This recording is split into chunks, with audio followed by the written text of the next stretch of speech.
Okay. Evening, everybody. I am very happy to be here tonight to give this class.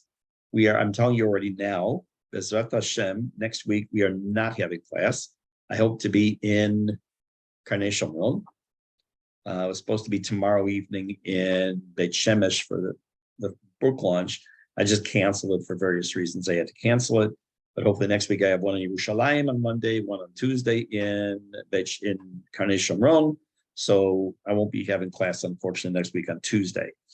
And a wedding on Wednesday, so I can't push this to Wednesday. So, oh well. Tanya is just going to have to forgive us. Okay, let's talk about where we're at. That's a Chicagoism, by the way. I don't know if you know that. To end your sentence with like, where are you at? It's a very big Chicagoism, and I'm proud of it. I have had people call me on it because it is terrible grammar. In any event, I'm not here to hear about my book launch, not here about my grammar. You're here to hear about the words of the Baal Tanya. We're in the middle of chapter 9, Perek Tet, and just kind of a little bit of a summary of where we're holding. I didn't run through it, but I went through it at a pretty good pace last week because I wanted to get to a certain point, which it did. I'll explain what this chapter has told us so far.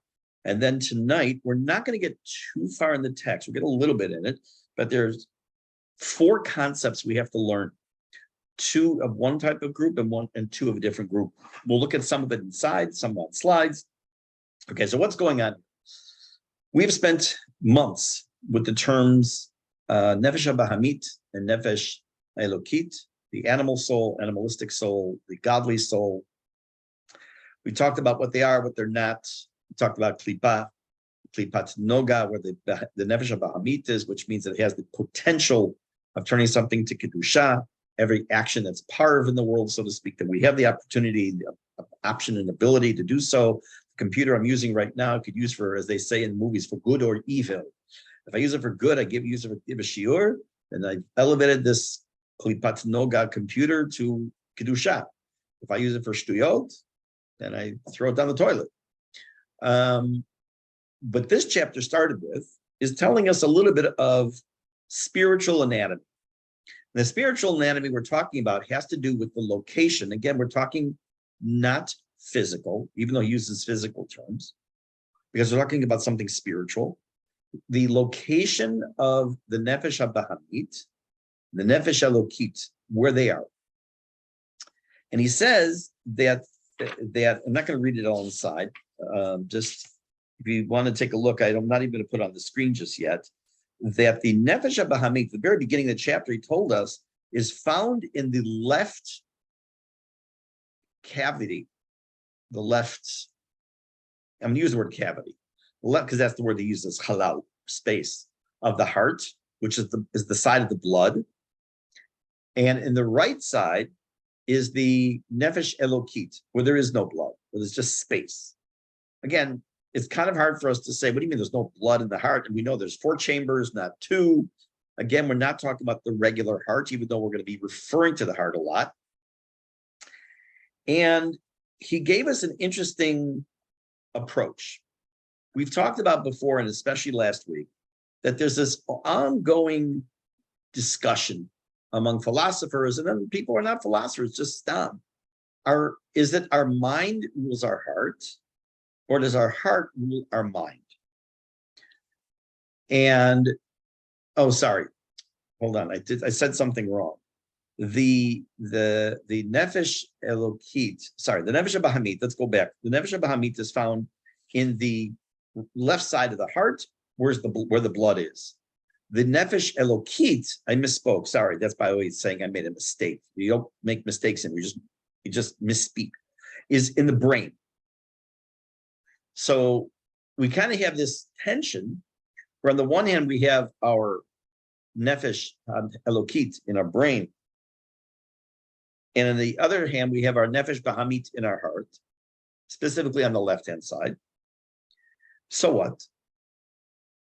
They each have a desire.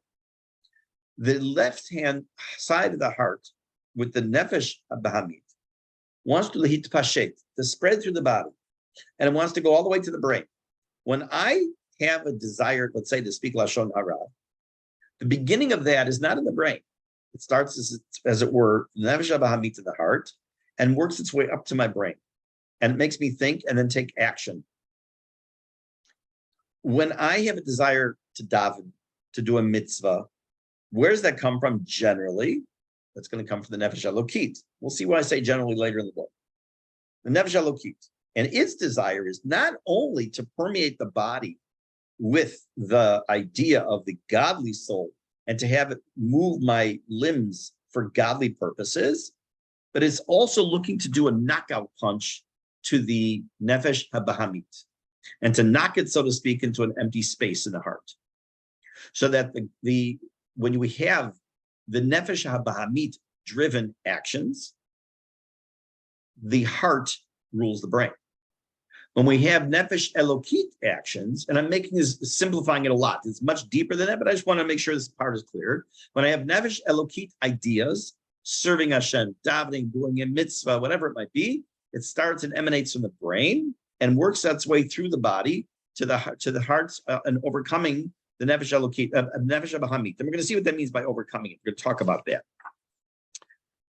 But it's not just that the Nefesh Elokit rules sometimes, Nefesh HaBahamit rules sometimes. I said last week, and we didn't see it last week, and we're not going to see it tonight. Don't make the mistake that this is the Yetzer Hara versus the Yetzer Tov. Not at all. We're going to see why, not this week, in a couple of weeks when we get back together. It won't be tonight. Put that aside. You have to forget the terms Yetzer Tov and Yetzer Hara. Forget the terms of the good inclination and the evil inclination. You know, the movies, we have the devil on one hand and the angel on the other. Put that out of your mind for right now. Just let's use the terminology of the Nefesh Elokit and Nefesh HaBahamit. But if you take a look, I'm going to put this on the screen now. If you take a look at the following, which is where we left off. Make it much bigger, obviously. We left off right around here. We see the words right here where it says, B'chol lev v'nefesh. Right over here. Matter of fact, let me try this just a minute.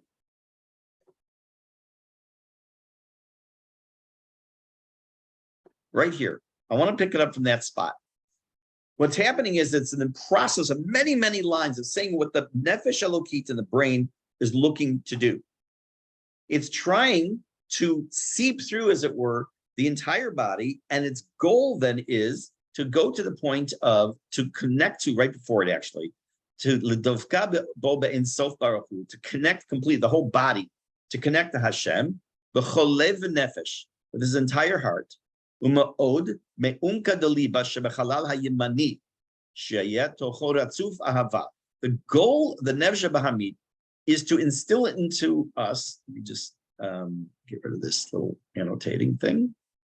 Can't do it right now. Okay, is to instill into us to fill this left-hand chamber with the love of God.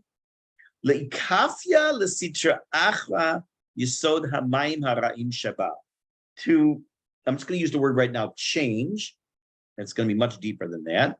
To change the sitra achra, the Nefesh HaBahamit, the Klipat Noga, which its essence stems from water, from bad water, Shia Ta'ava Shemi Klipat Noga, that it is its essence, the essence of the Nefesh HaBahamit is Klipat Noga. We've spoken about that. Lishanota, to change it, Ulohafka, and to convert it, Mita'anugei Olam Hazeh, from enjoying the pleasures of this world, Le'ahavat Hashem, to love God. Let me explain. We just did this area right here, okay? Let me first put it into regular English, and then I will explain where we're going to go from here.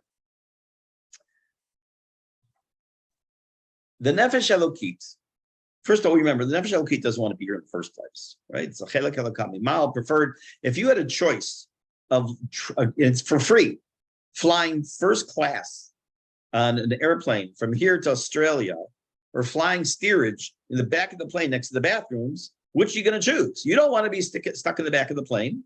You want to be in first class. So the neshama, the nefesh elokit, was in first class with God.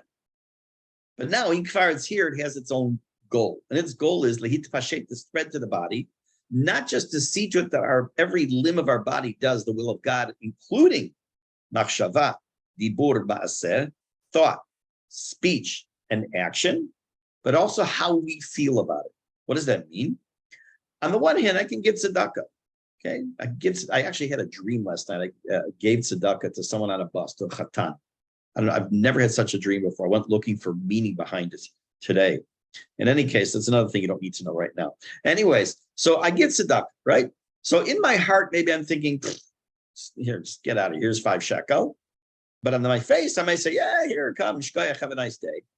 In other words, the goal of the Nefesh Elokit is to overcome and overtake the left chamber of the heart that has the seat of my Nefesh Bahamit, and convert it and change it from its need and desire to do what it wants, the Ta'avot HaOlam, the desires of this world, and make it, meaning the heart, the Nefesh Bahamit, also subservient 100% to God.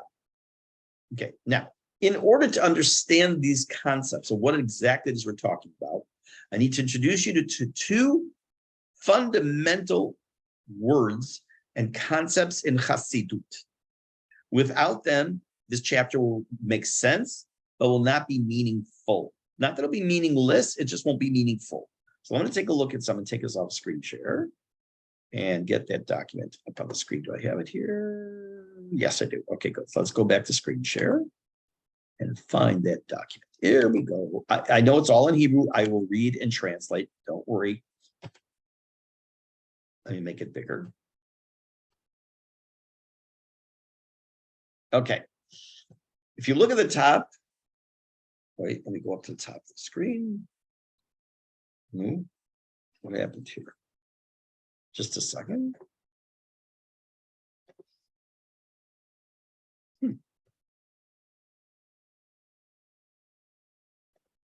Oh, there we go. If you look at the top of the screen, you'll see 2 words in Aramaic, itkafia and ithapcha.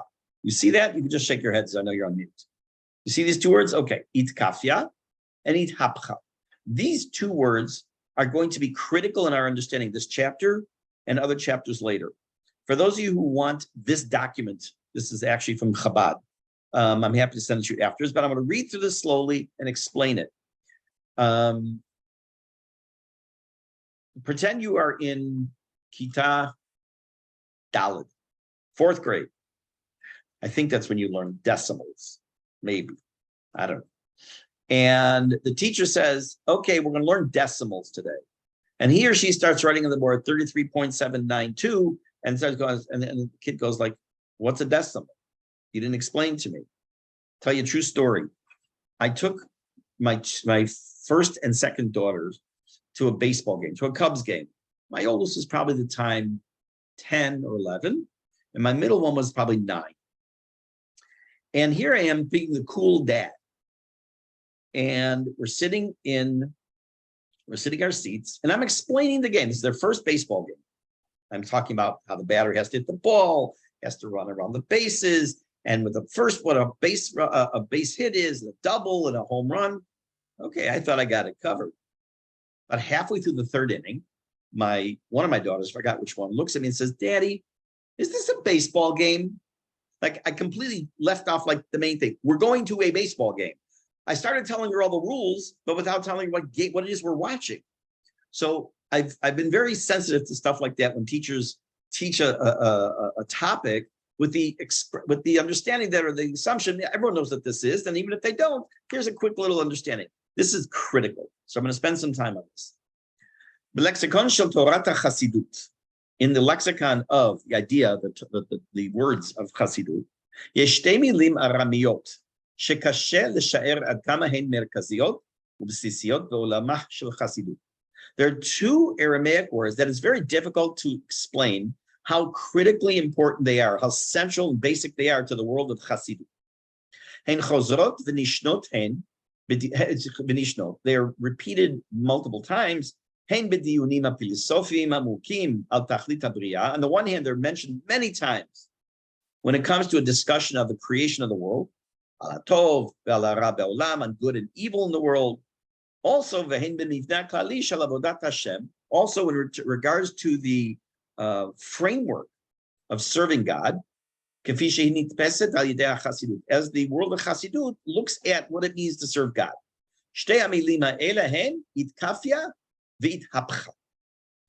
What does that mean? What are these two words? Now, if you notice, I'm not going to go back into the text, but I'll just read it to you. The text said as follows. What was it that the heart with the brain with the Nefesh HaBahamit wanted to do? What was its goal? So it says it wants to bring this idea, this desire of God and everything else into the left chamber of the heart, where the Nefesh HaBahamit is, lekafya, ulehafka. So you'll notice you have those words there. So it says like this: Itkafya hi b'lashon lichpot. What's lichpot? To rule over, to be in charge of something, to let's just use that word for now. V'ithapcha hi b'lashon lahafoch. The word from ithapcha is to completely change something, to do the opposite. Before we go further, let me give you my example before you even get into this, because everyone here will be able to understand this example. Let's take someone who's an alcoholic and they're going through the 12 steps. For those of you unfamiliar with the idea, you may know the words, but the background, but there was this man named Bill W. who invented the concept of 12 steps. He was a recovering alcoholic. He wanted to become a recovering alcoholic. He wrote the book, what's known in the world as the Big Book. It's also the Alcoholics Anonymous, which became the grandmother of all the other self-help groups, NA, OA, all of them. And he had a method of the 12 steps, which I'm sure some of you know of and heard of. And let's assume somebody is entering AA for the first time. It would be foolish to think that when a person goes to their first AA meeting, that they're going to come out the next day feeling reborn, absolutely in charge of what they're going to do now. They got this. It is, first of all, the hardest decision probably they're going to make in their lives to that point, to go to their first meeting. And then they're going to go through a period that is referred to in addictions as white knuckling, because you're like white knuckle. You want to have that drink. You want to take a hit of crack, whatever it might be. And you're holding on for dear life. In some cases, literally holding on. But what are you doing at that moment? You're at the moment, you're trying to suppress an urge. You're trying to rule over that urge. You're trying this word, lichpot, trying to control it. It's not gone, it's there. But what you're trying to do is trying to do something, and as time goes and through the 12 steps, you learn how to deal with it differently. The eventual goal, which by the way, will not happen in Alcoholics Anonymous, will not happen in Narcotics Anonymous, because once an addict, always an addict, even though it may be under control for many years, there's still, they say an alcoholic is only one drink away from a relapse. But taking it away for a moment from alcoholism, the eventual goal would be, even if it were an alcoholic, to completely remove the desire for alcohol or drug of choice and replace it with X. Let's just say art.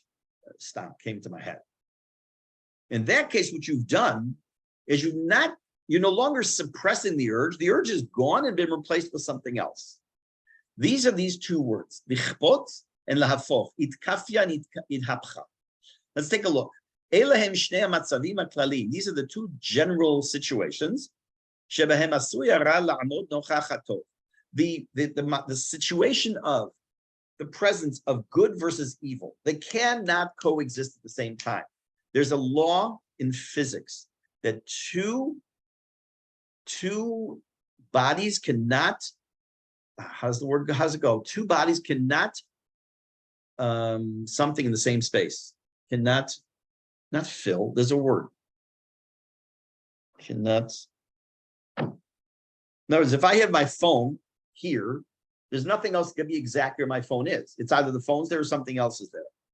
Same thing is true with good and evil. They can here's, let's see what the word is. Let's take a look. Occupy. Thank you very much, Dave. Two things cannot occupy, two items, two molecules, two whatever, cannot occupy the same space. And once again, I say I used to speak English. So too, you could do good and evil, and sometimes one right after the other, but they can't necessarily coexist. We're going to see what that means a little bit deeper. One situation is where the good kind of crushes, suppresses the evil, against its desire, to become subservient to the good. I want to speak Lashon Hara, I really do, but my good side says, Zeb, don't do that. It's the wrong thing to do. I really want to do it, but I don't. So at that moment, what I've done is I've kind of pushed it down. The second situation, that the evil, it's not that it's being suppressed, it is completely subjugated to the good, to such an extent, that even the evil has become good. Now, what does that even mean? Let's take a look. Let me give you a simple, good example here that we can get a feel for what we're talking about.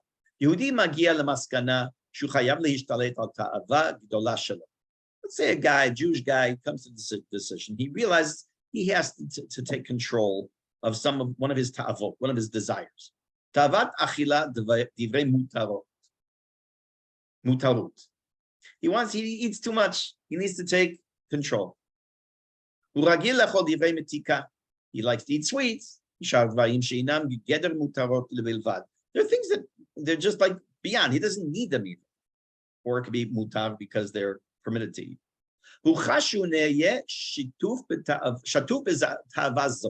He's afraid that he's going to get so sucked into this that it's all going to be about the candy and the good, the chocolate and everything. And he needs to back off. It's enough. Die. Chalas. Higia zman to do something. Whoops. Hashalav harishon behitgabrut al hata'avahi itkafya. The first step is itkafya. What does that mean?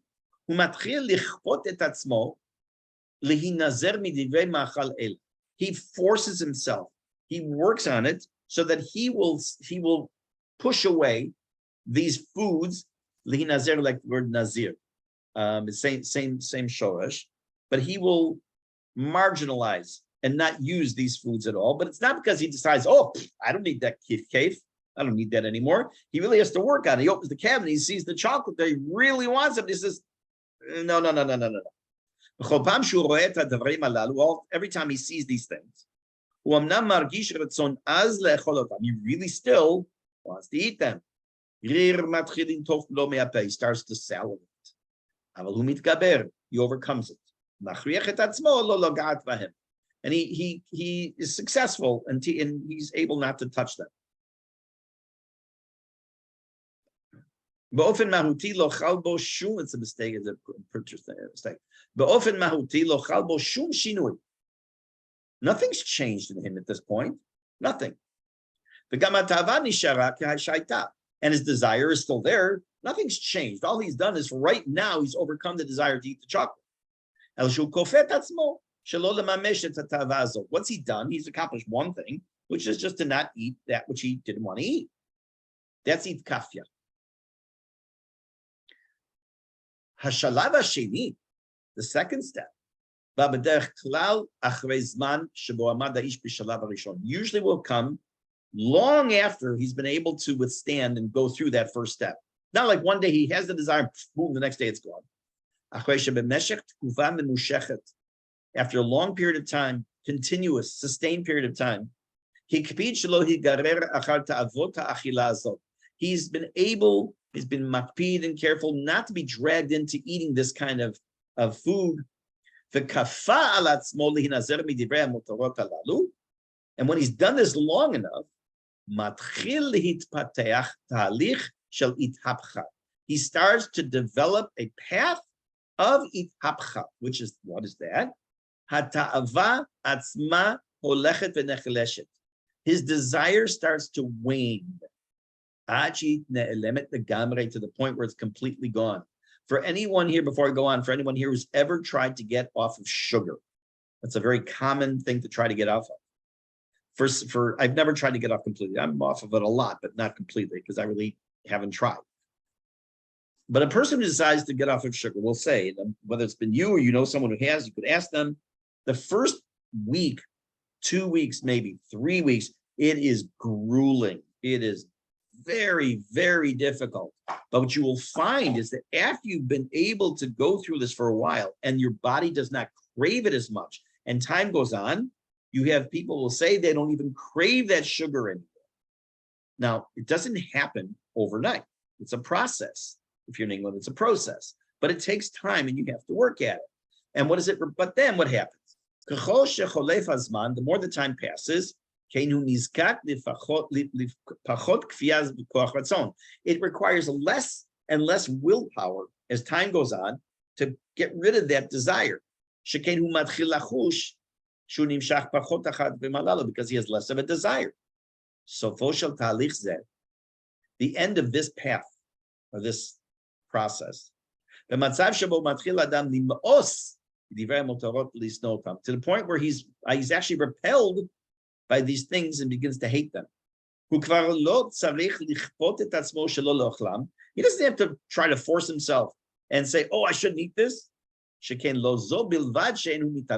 not just he doesn't want them, just the opposite. He's disgusted by it. Itkafia, therefore, designates a situation where there's this gap between what he thinks and what he wants to do and how he feels. I know I'm not supposed to talk Lashon Hara. I know I'm not supposed to waste time. I know I'm supposed to learn Torah. I know blah, blah, blah, blah. But his heart, why does he say the heart? Remember, that's the seat of the Nefesh HaBahamit. He doesn't agree. And the heart, i.e. the Nefesh HaBahamit, tries to drag him the opposite way. The person has to try to rule, to overcome his feelings in his heart, and to try to make himself do what she thinks is really right, as opposed to what he feels and wants to do. Ithapcha, the concept of ithapcha, lahafoch, to completely, like v'nahafochu, to change the opposite way, mitzayenet et hamatzav, it indicates the situation שבו כבר קיימת חפיפה בין מה שנכון וצודק ובין מה שאדם רוצה ומרגיש, שכן הוא הביא את ליבו ורצונותיו למצב שירצו וירגישו את הדברים הנכונים. It means he changes himself into such a situation where he now knows he doesn't have to fight any longer. He doesn't have to try to overcome, but now it's become who he is. Give me an example.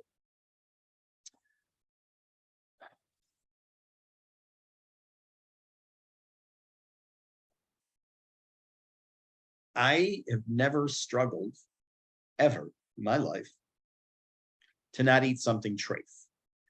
Not once. There's this restaurant. There's a chain in the United States called Arby's. There's roast beef sandwiches and stuff like that, this big, and they look fantastic. And like many restaurants, there was one in the neighborhood where I lived, and like many restaurants, they purposely pipe out from the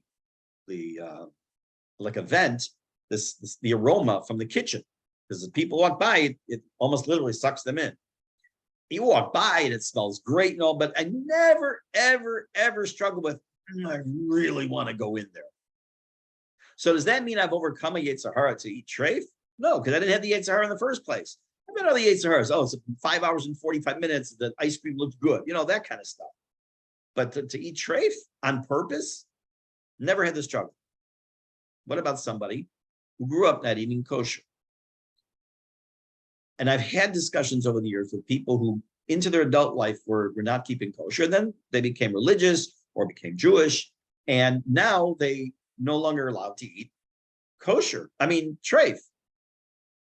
And interestingly enough, I've asked people who have been religious like for 25 years, literally 25 years plus, and they say that they don't even have the desire anymore for treif, except almost always they say one thing: shrimp. Evidently, shrimp must be really good. I have no idea, but that seems to be a very common thing that people miss. I don't know. But in any case, but listen to what they say about 99% of the other foods. They said at the beginning it was very difficult not to go to Wendy's and to Arby's and to McDonald's and to all these chains and IHOP and all, you name it. They all look dang good. And it would probably make life a lot easier if you could eat whatever you want, except I know how I would look if I could eat whatever I wanted. But for the first few years, it was very difficult. Ask whether you've gone through it yourself or others that you know. It's not easy. And they're spending their time in itkafia. They're trying to kind of push down this desire. But eventually, when it becomes part of the nature of who they are, what's happened, that it's not that they're parv, so to speak, that they don't care about. It's gone. The Yetzer Hara, the desire for having that tray food has gone. But what's it been replaced by? It's not a sum zero game. It's been replaced by something, the desire to eat the kosher food. That is a struggle, as I say, that not only have I never had, that it helps me understand what it says in Pirkei Avot. Pirkei Avot says, and we're going to talk about this later in the book, the makom sheba'alei tshuva yoshvim, ein tzadikim yecholim la'amod. Where about tshuva, when a person who has done tshuva and has straightened out their lives and is doing the right thing is sitting, a tzaddik can't even stand in their presence. Doesn't mean literally, but we'll see what that means later on in the book. But I can understand that. It's not a struggle I ever had to deal with. So when I know someone has gone through that, it for me, as the kids say, easy peasy. Don't eat the tray, sandwich at the airport. Okay, fine. I'll go buy the very unhealthy snacks then. Fine, I'll show you. When I was on my way back from Chicago, I flew through Toronto a few weeks ago, and in the airport, they used to have sandwiches in certain concourses under the COR, it's the Canadian Orthodox Rabbinate, and they're very cheap, like $12.50 a sandwich. And this time I couldn't find them, so I called the COR. Evidently, that pretty much at the beginning of Corona, the company that was supplying it just either closed or whatever. Unfortunately, no sandwiches there at the airport. In any case, did that mean like, oh, fine? You see, God, I'm here stuck in the airport for 4 hours. There's Jews around. They're not going to see if anybody wanted to, if I had something treif. But the idea never even popped into my head. And Mimi, if it's okay, you sent this to everyone, so I'm going to read this. You wrote, personally, I don't have a tava to eat treif per se, for rather convenience, which is one reason we eat out as much as we do. Okay, that's very good. Again, the tava to eat treif, it's, then you come to the other issue of the convenience sake. I am aware of a couple who's been religious for 75% of their lives, but when they were first becoming religious, I think it was before they were married. I don't remember. I think before they were married, they were dating. So they knew nothing. I mean, literally nothing. They were just reading books, I guess, starting to get used to. And they thought that when they saw a product that said OUP, that the P meant parv instead of Pesach. So, okay, they're eating like meat, and then they had these P things with them because they're parv, which of course they were chalavi, and they're eating basar v'chalav together, but they felt like horrible when they understood and found out that it was Pesach and not parv. Okay, oops. But it was an honest mistake. But what happens is, again, it gets replaced. This is what the Baal Tanya is telling us, is the desire of the nefesh elokit as it leaves the brain. It wants my hands and my nose and my ears and my eyes and my kneecaps and everything just to do the will of Hashem. And in order to accomplish that entire body, it has to take over the nefesh habahamit and change it so that it barely doesn't even exist. As they say again, easy peasy. Like, who in the world can do something like that? Even a tzaddik might not even be able to do that. So what is he really asking of us? Is he even telling us that's what we should be doing? Is that our goal? Because if it's our goal, then like that almost sounds like Mashiach. This you're going to have to hold on to. Yeah, that you're going to have to wait with. But just presenting right now, in order for us to understand the next few lines of the text, we need to know these two terms. Let's go back now to the text for a little bit.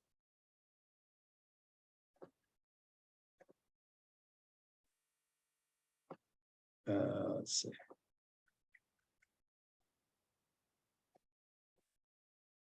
And I'm going to pick it up with here. Let me make it bigger again. And what's its goal? This nefesh elokit, again, lahavcha, to completely convert, to change to the opposite extreme. The nefesh habehamit that's in the heart, the left chamber of the heart, from what?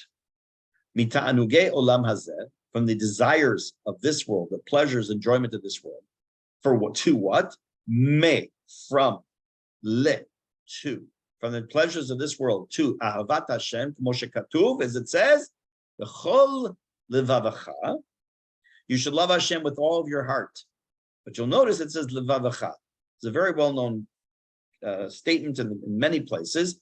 The word to say in Hebrew for your heart is libecha. Lamed bet chaf. Lev is heart. Libecha or libech means your heart. So why does it say levavacha, 2 letters bet? Bishnei yitzrecha. You're supposed to love Hashem with your Yetzer Tov and your Yetzer Hara. Well, wait a minute, I just told you we're not talking about Yetzer Tov and Yetzer Hara. So we'll see in a minute. Notice he uses the words from Ya'aleh v'yavo.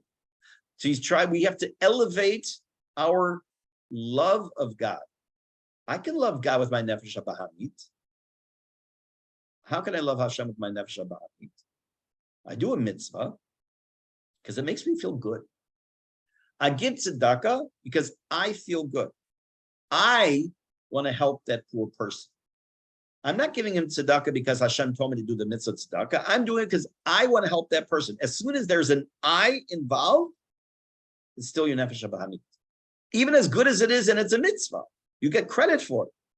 But it's still a shred of the nefesh habahamit. And our goal is to change the kind of love that we have for Hashem, from one type of love to another type of love. Now, what I'm going to do before I continue is to show you. Here, let me make this small now. First, these are the 2 words I came up with: transformation and domination. It doesn't sound so good. Okay, you want to, on the one hand, you want to first transform who you are, your nefesh habahamit, from your nefesh elokit, to transform your nefesh habahamit, to try and take control, and then dominate, meaning gets rid of. May not be the best translation. But this here, I explained to you what the differences are of their impact. Let's take a look at what happens. These are the steps. Oh, look at that. It's changed. Bothers me. Step 1. Oops. Step 1. The desire is there, but you suppress it. That's itkafia. Step 2. The desire is so suppressed that you don't even see it, but it's still latent. It's still latent. It's not gone. And the ultimate goal is the step where your desire is completely gone, and I didn't write here, but replaced with something else. That's ithabcha. Okay? That's what we're looking at here. Now, let me just see here.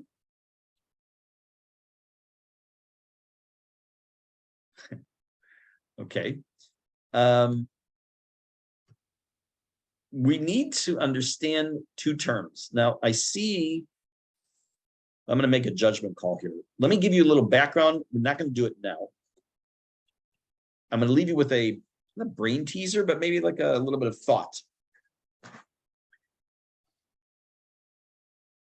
I'm going to describe 2 types of love. A guy and girl are dating. It's getting very, very serious.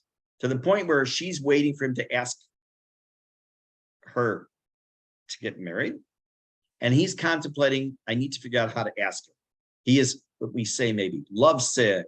He's crazy in love. They're head over heels, all these different terminologies. That's one kind of love. And then there's the love that, I'll use my own personal example, married for Hashem, 41 years this summer, was 41 years.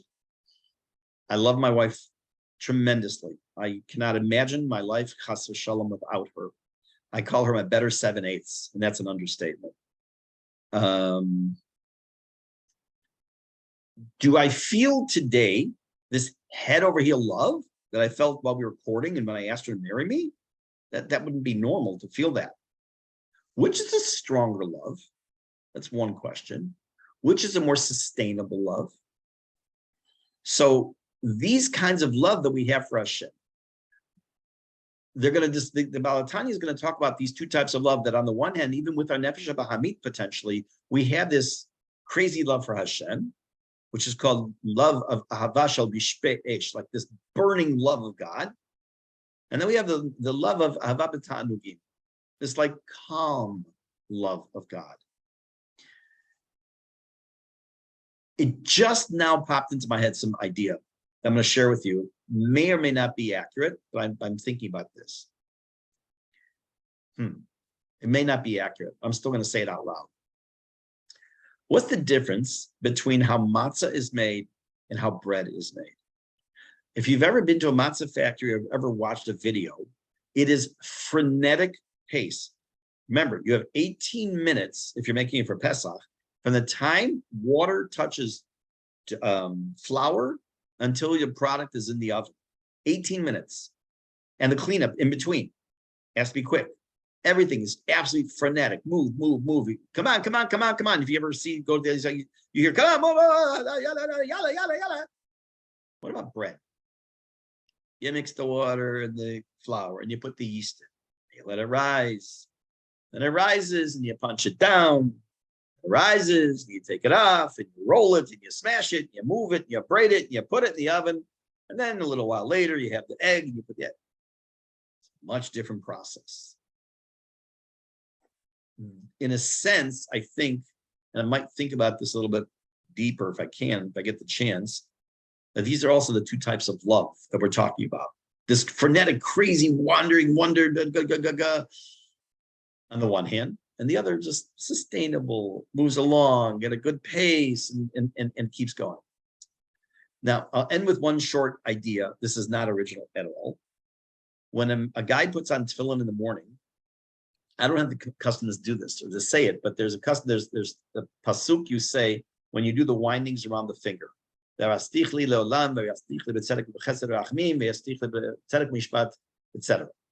The word is that you're saying, I want to be ki'ilu married to Hashem. That's not the word. The erastich, the word erusin, what we would say like engagement in English. You know, there's two parts to a wedding, right? There's the erusin, which is the hariyat and putting the ring on the finger, and then is the kiddushin with the sheva brachot. So the erusin is the first part. But why are we saying that we want to be married to Hashem like that style of the erusin, the first half? Because the erusin is the early stage, is the, so to speak, the engagement stage, the stage of this frenetic love and desire. I want to always feel that kind of love. That's the kind of love we want. But when we see inside the Baal Tanya, that's not sustainable. We'll see that there's a very, very big difference between these two types of love. So the Sakem, to summarize, we talked about the Nefesh HaBahamit, Nefesh HaElokit, where they're located in a metaphysical sense. The goal of each of them, the massive goal of the Nefesh HaElokit, not just for itkafia, not just for to overcome, but also to dominate and to replace the Nefesh HaBahamit. And in addition to that, we started an introduction to the different types of love that are going to help manifest and affect our Nefesh HaElokit versus our Nefesh HaBahamit. And I again say, remember, put the idea of Yetzer Hara gates and Tov aside. That's going to come up at a very different time. That's not this goal. The next thing he's going to say after he talks about this love is, this is the war. This is the battlefield. Our bodies our neshama elokit, our nefesh elokit, and nefesh bahamit are at war. And if you're at war, you need to have the right tools to fight that war. That's what he's going to be discussing also. So I know there's very light and very easy stuff tonight. I'm going to give you 2 weeks to think about it. Bezrat Hashem, 2 weeks from tonight, unless I have something else going, we'll reconvene. Meantime, as always, if you have any questions, please message me and I'll be happy to answer if I know the answer, and I'll pop the recording out to the group, Bezrat Hashem, tonight or tomorrow. Have a great evening, everybody.